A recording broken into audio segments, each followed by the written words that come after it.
Bismillahirrahmanirrahim. Assalamualaikum warahmatullahi wabarakatuh. Kami mahasiswa dari Universitas Buana Perjuangan Karawang. Video ini dibuat untuk menyelesaikan salah satu tugas kelompok di mata kuliah Bank dan Lembaga Keuangan. Dengan dosen pengampu Bapak Haji Suroso SEMM, kami dari kelompok 3 terdiri dari 9 anggota yang mana masing-masing bekerja sama untuk memanage tugas ini. So, langsung saja ini video presentasi dari kelompok kami.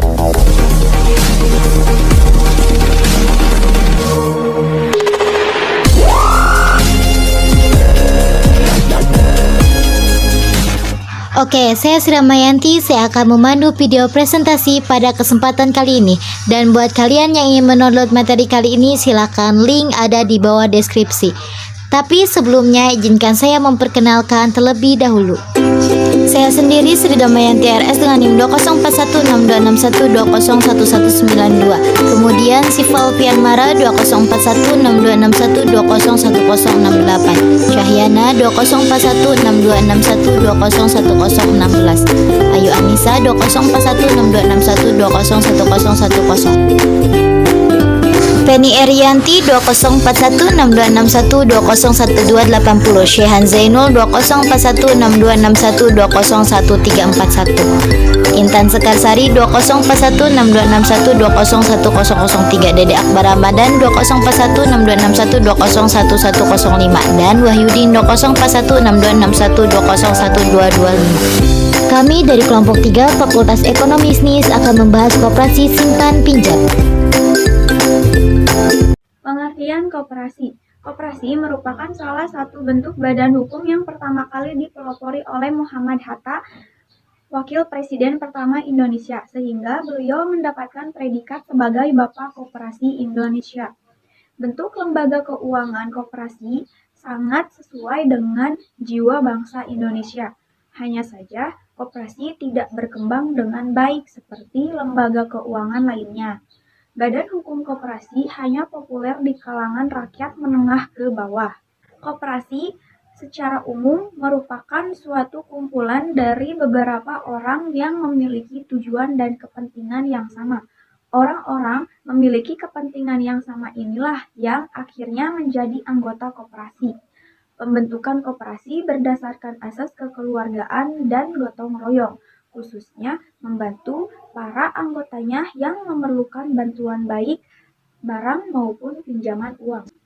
Ada berbagai jenis koperasi, namun pada kesempatan ini hanya akan fokus membahas mengenai koperasi simpan pinjam. Dalam menjalankan kegiatannya, koperasi simpan pinjam memungut sejumlah uang dari para anggota koperasi. Uang yang terkumpul tersebut kemudian dijadikan modal bagi koperasi dan kemudian dipinjamkan kembali kepada anggota yang membutuhkannya. Baik, di sini saya akan menjelaskan sumber-sumber dana koperasi.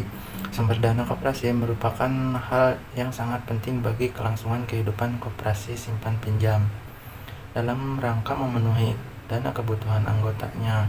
Bagi anggota koperasi yang kelebihan dana diharapkan untuk meminjamkan dana di koperasi dan kemudian oleh pihak koperasi dipinjamkan kembali kepada para anggota yang membutuhkan dana.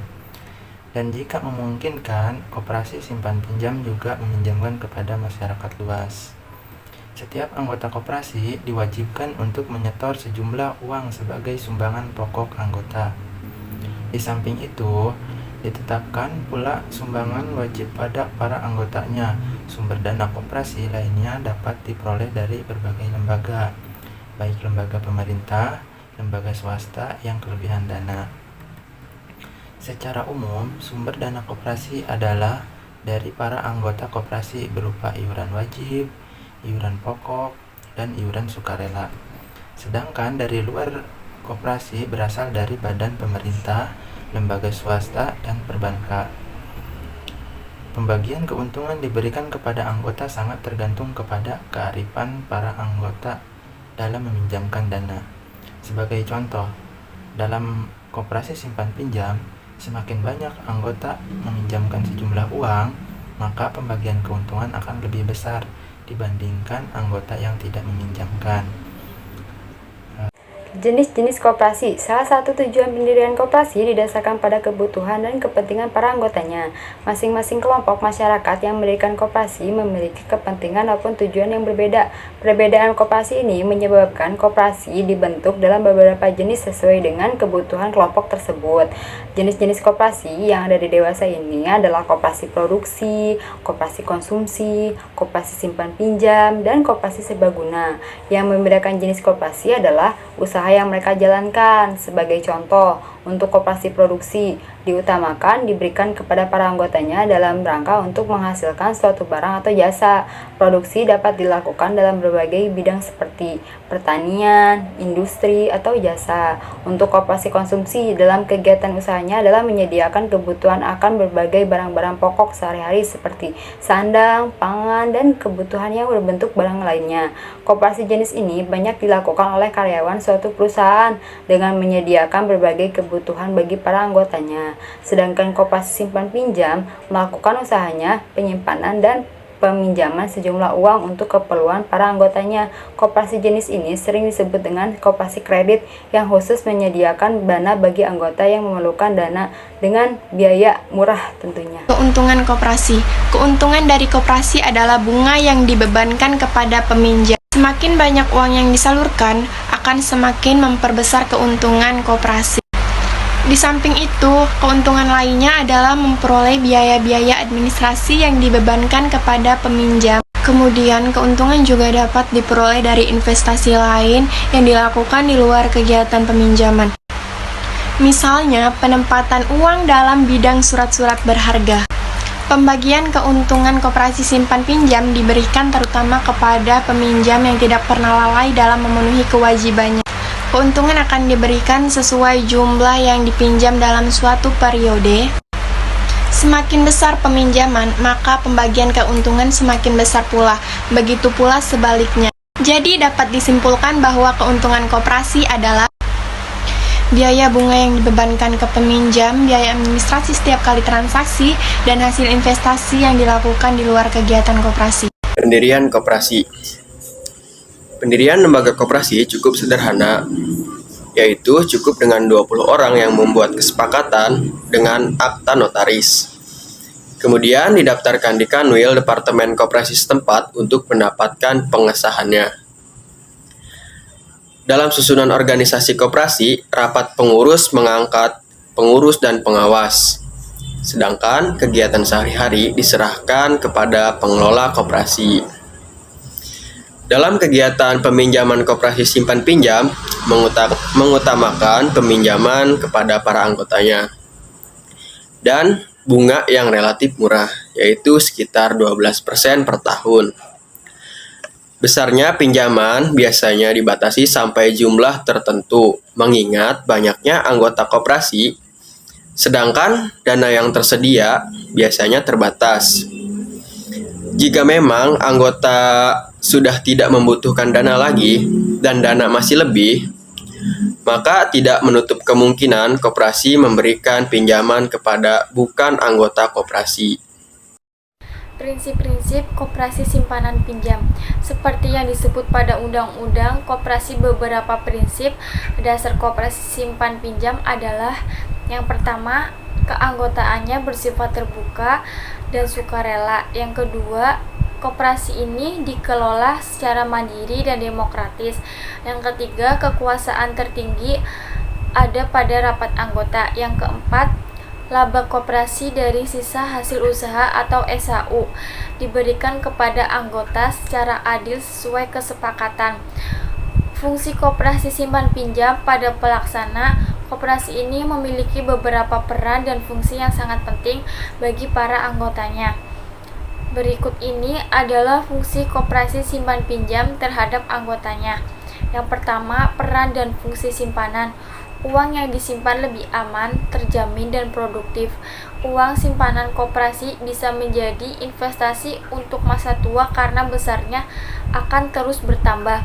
Semua uang simpanan koperasi dapat diambil seluruh jika ingin berhenti menjadi anggota, menimbulkan keinginan untuk menabung uang kepada para anggota. Yang kedua, peran dan fungsi pinjaman. Adanya kredit pinjaman dari koperasi akan membantu para anggotanya meningkatkan pendapatan dari usahanya dan pada akhirnya akan membantu mengentaskan kemiskinan. Proses pemberian kredit kepada anggota lebih mudah dan cepat tanpa agunan atau jaminan kredit. Pemberian pinjaman dengan bunga yang sangat rendah kepada anggota koperasinya. Kesimpulan, koperasi merupakan salah satu bidang usaha yang cocok dengan perbedaan bangsa Indonesia, yaitu gotong royong. Ada beragam jenis dan tingkatan koperasi di Indonesia. Salah satunya adalah koperasi simpan pinjam. Koperasi simpan pinjam memberikan berjuta manfaat bagi anggotanya, khususnya terkait dengan permodalan baik untuk kebutuhan rumah tangga maupun untuk berwirausaha. Di Indonesia, pembentukan usaha koperasi telah diatur dalam undang-undang dan peraturan pemerintah lainnya. Untuk mendirikan usaha koperasi simpan pinjam ada beberapa hal yang harus dipahami. Koperasi simpan pinjam didirikan bertujuan untuk memberi kesempatan kepada anggotanya untuk memperoleh pinjaman dengan mudah dan dengan bunga ringan. Koperasi simpan pinjam juga berusaha untuk mencegah para anggotanya agar tidak terlibat dalam jeratan kaum lintah darat pada waktu mereka memerlukan sejumlah uang, dengan jalan menggiatkan tabungan dan mengatur pemberian pinjaman uang dengan bunga yang serendah-rendahnya. Koperasi simpan pinjam menghimpun dana dan para anggotanya yang kemudian menyalurkan kepada dana tersebut kepada para anggotanya. Saran koperasi perlu ditingkatkan dan dikembangkan dengan banyak pelatihan yang diberikan, utamanya kepada pengurus koperasi, sehingga dapat membuat kinerja dan pelayanan diberikan lebih baik. Dengan demikian akan semakin banyak masyarakat yang tertarik untuk berkoperasi. Tentunya hal ini diperlukan perhatian yang serius dari pemerintah, khususnya instansi yang terkait, kepada anggota koperasi untuk lebih aktif berpartisipasi dalam operasi sebagai usaha yang dikerjakan secara bersama-sama dan untuk kepentingan bersama pula. Sekian video presentasi dari kami. Saya pamit. Wassalamualaikum warahmatullahi wabarakatuh.